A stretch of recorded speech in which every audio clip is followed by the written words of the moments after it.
Ces caniveaux non dallés, on en dénombre en série dans la ville économique Cotonou.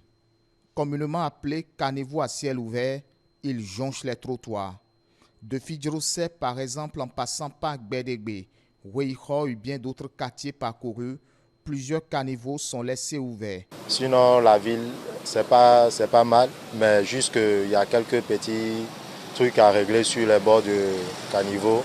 Parce que bon, la dernière fois, il y avait une voiture il voulait faire marche arrière et puis il est tombé dans le caniveau puisqu'il n'y avait pas les petits dalles pour renfermer les caniveaux.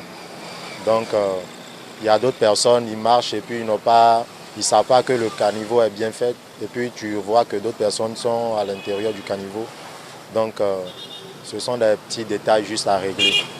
Au quotidien, les habitants de Cotonou côtoient le danger qui de plus en plus en font les frais. Plusieurs personnes en ont été déjà victimes. Il y a de cela 2 ans et il pleuvait quand toutes les voies sont immergées par l'eau et ne sachant pas comment le conducteur s'est pris, il est tombé dans le trou et c'est l'hôpital qu'il est allé avant qu'il ne s'en revienne. Ces genres de situations arrivent souvent surtout pendant la saison des pluies ou quand plusieurs caniveaux sont laissés ouverts suite à des travaux de curage. Et parfois nous jetons des coups d'œil pour voir ce qui se fait. Parce que d'abord, ceux qui sont en train de faire le travail, on ne les a pas présentés, mais lorsque vous passez, ils ne prennent pas trop en compte tout ce que vous leur dites.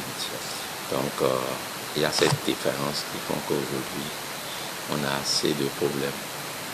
Parce qu'il n'y a plus trop de suivi pour que nous puissions notifier les endroits donnés où nous constatons que cet danger pourra poser des situations à nos populations. Situant les responsabilités, certains évoquent la mauvaise qualité et le manque d'entretien des infrastructures. Autre raison soulignée, l'incivisme des populations qui reste une grande préoccupation.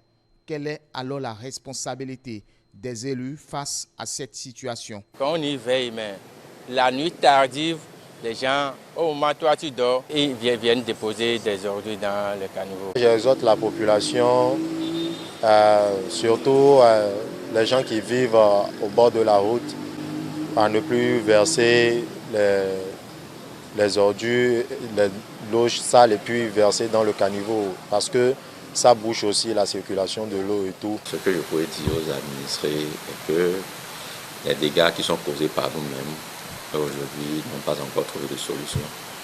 Je nous demande la patience que ces solutions seront trouvées bientôt et que nous-mêmes nous puissions veiller pour que ces dégâts ne reviennent peu. Parce que ça va à la sécurité de nous tous. Malgré les efforts du gouvernement, la beauté des rues continue de tutoyer les caniveaux à ciel ouvert.